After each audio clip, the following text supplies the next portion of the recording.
good things to talk about today. Yeah, a lot of good. We'll start with the environment, with that noise and that Is everybody's energy. ears okay?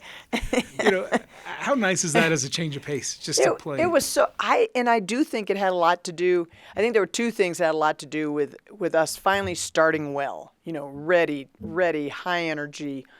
That has been a struggle for us on every Wednesday game this month, and I think all those kids, had you pumped up, and then I think also the earlier start.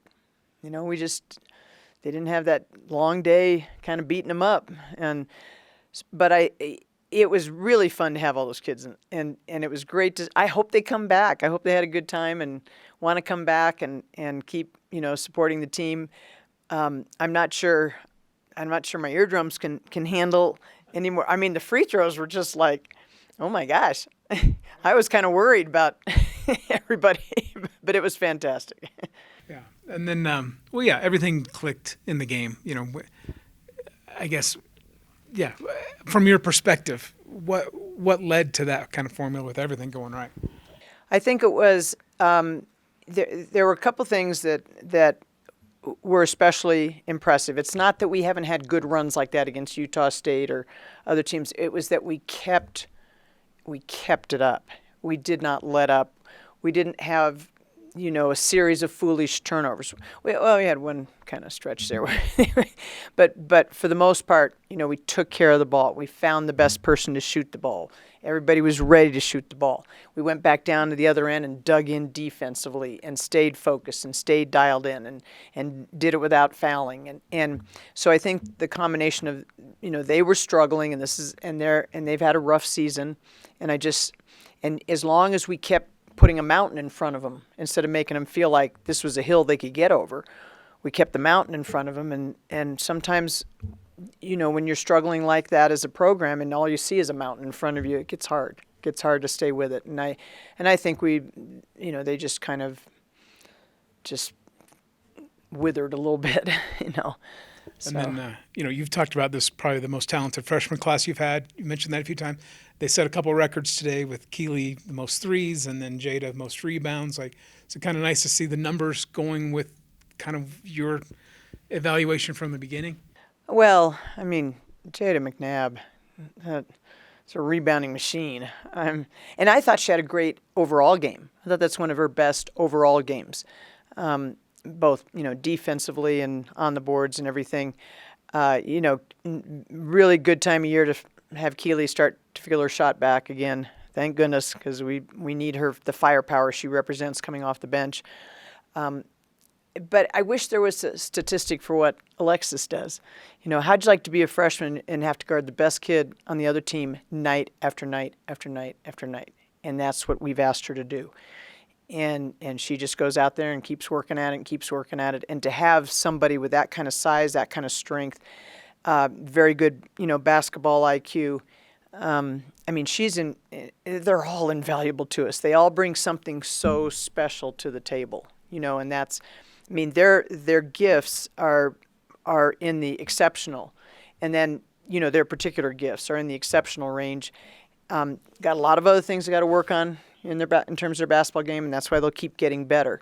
But boy, those particular gifts, to be able to bring those as consistently as those freshmen have this year, that's pretty impressive. And they're a huge part of why we've had the success that we've. There's no way, in a lot of ways, we should have.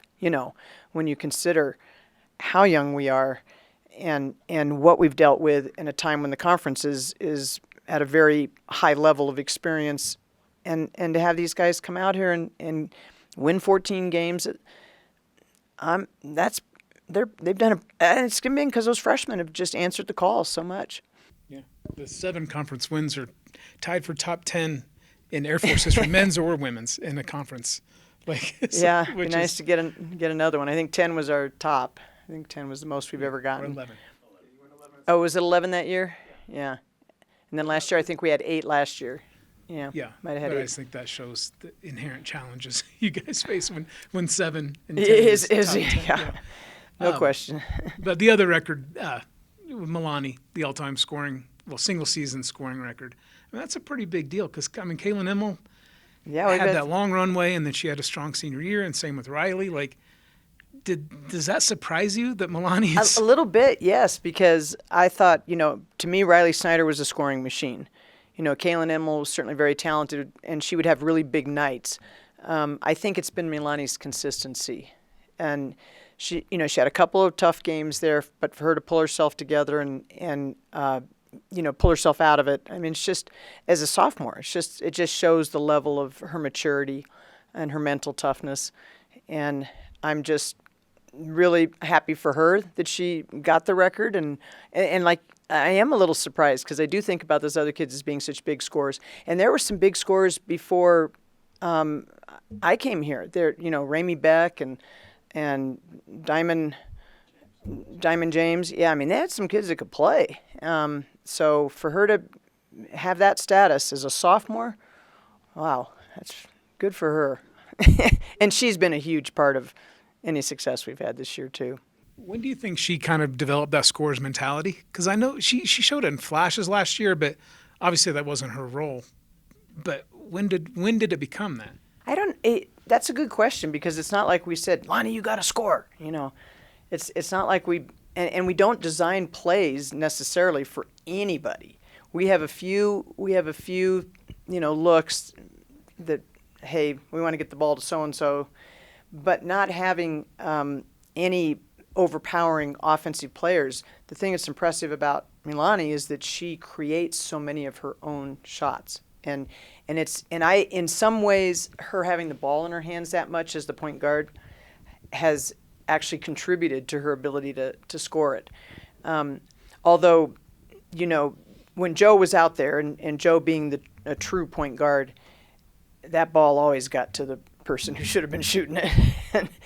and that's and I still think that with a true point guard, Lonnie's going to score even more, But her ability to create with that ball in her hand and pick and choose her times at the right time, and I'll never stop being amazed by that little skinny body's ability to hang in there with those big kids, beating on her or hanging on her and still finish a shot. That still amazes me. How are your ears? Oh, yeah, that was a lot. They kind of hurt, like, not gonna lie, but it was fun. It was good energy to have in the gym, so. Yeah, is that a nice change of pace? I mean, you probably don't get to experience it that often like that. Yeah, I mean, like, it's not like our games are, ranked in attendance or anything, so, like, that was a cool thing, and to, like, just show some basketball to some young kids and, inspire them to, continue on or start playing, I mean, it was a little strange listening to Baby Shark during warm-ups, but, for the kids. Are you going to repeat it after this performance? Probably not. I don't know. I'm a little superstitious, but not that superstitious, So yeah, I mean, how do you kind of explain the way this game went? I mean, you guys, this was as good as I've seen you look, and I realize Utah State's Utah State, but yeah, everything seemed to be clicking. That's exactly what it was. Like, everybody was, doing what they do best and just taking pride in what they do best, and it was really cool to see that. And everybody brought to this game what they can bring every night, and it just happened that everyone had it on the same night. And, games like that are super fun, and it's great momentum to bring into Boise and eventually into the tournament. So, yeah. And then a lot of records fell. Yeah. You set the I was very freshman, surprised to hear all of the records. Yeah. Yeah. Were you aware of some of these? Like, did you know where you stood, like, on the freshman three-point list? I did not know I was close, or so I was just like, oh, okay, that's cool. Like, but I'd also like try to like not look because then it kind of gets in my mind sometimes. So, like my mom mentioned it to me one time, like, oh yeah, like, you think you're on the list now, like top 10, just, don't think about it too much. I was like, oh, now I'm going to think about it, but I stopped looking after that. Yeah. And then I'm just curious, as Milani's teammate, she became the program's all-time leading scorer in a single season. That's a pretty big deal. What makes her so effective night in, night out as a scorer? I mean, she's not afraid to, take her shot and to just go in at people, and it's like her and Maddie are the same way, where sometimes I take shots and I'm like, wow, how is that going to go in? And then it's just like their shot. It just happens. Like, Maddie, she's just spinning around people, and Lonnie, she does like, she hangs in the air for longer than I could, and it goes up. And so it's impressive to watch her, and she's only a sophomore, of course, so it's awesome that we're going to have her for another couple years. So what is she like off the court, especially kind of as a as a resource to you guys? Because you're going through all this stuff as a freshman, and Yeah. she just went through it. Like, Yeah. do you lean on her at all? Do you ask her for anything? I mean, you definitely, her and the rest of the sophomores, like, we kind of ask them, like, how was it? Because we're, I think, 15 days until recognition now. And so they went through it, and no one really likes it. But, I would they always say, like, we made it, so, you can make it too, which is cool. Yeah. And then, trajectory-wise, like, how nice is it to be playing this kind of ball at this time? It's perfect timing. And Coach G, she always talks about how we're really just looking to play our best basketball every night. Like, we can play our best basketball and lose, and she'll be okay with that. But we can play some not as good basketball and win, and that we're still going to, have a talking to in the locker room. So it's like right now hitting our stride with it is perfect timing. Yeah. Did you know you were this close to the record coming in today? I did, but it wasn't on my mind going into the game. I kind of forgot. You really? Yeah. How special is that? I mean, in entire program history, well, since the D1 era began, your top scorer. Like, how do you kind of put that into words, what it means to you?